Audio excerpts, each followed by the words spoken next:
નમસ્કાર દર્શક મિત્રો, ઇન્ડિયન કન્સ્યુલર પ્રેસમાં આપનું હાર્દિક સ્વાગત છે। સમાચાર છે કે ભરૂચ જિલ્લા ખેડૂત સમન્વય સમિતિના ખેડૂતોએ મોટી સંખ્યામાં કલેક્ટર કચેરીએ એકત્ર થઈને સમાન વળતર સહિતની પડતર માંગોને લઈ વિરોધ નોંધાવ્યો।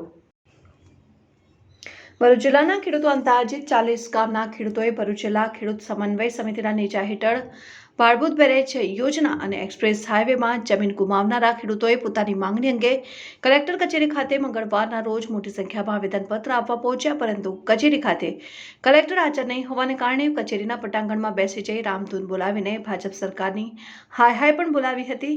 આ ઉપરાંત આગામી લોકસભાની ચૂંટણી બહિષ્કારની ચમકી પણ ઉચ્ચારી હતી।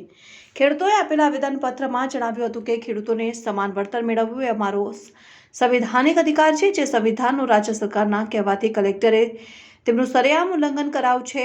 આર્બિટ્રેટરની મહત્વની ભૂમિકા NHAI અને ખેડૂતો સાથેની વાતચીતમાં ₹675 પ્રતિ ચોરસ મીટર આપવાનું નક્કી કર્યું હતું। તે પ્રમાણે ખેડૂતોને વળતર ચૂકવવામાં આવ્યું નથી। જૂના દીવા અને પુનગામને આર્બિટ્રેટર અને કલેક્ટરે રાજ્ય સરકારની સૂચના પ્રમાણે ₹852 અને ₹660 પ્રતિ મીટર પ્રમાણે વળતરનો ચુકાદો આપ્યો હોવા છતાં ખેડૂતોને NHAI કોર્ટને હવાલે કર્યો, જે કોર્ટે કેસ પરત લેવા રાજ્ય સરકારની જવાબદારી છે।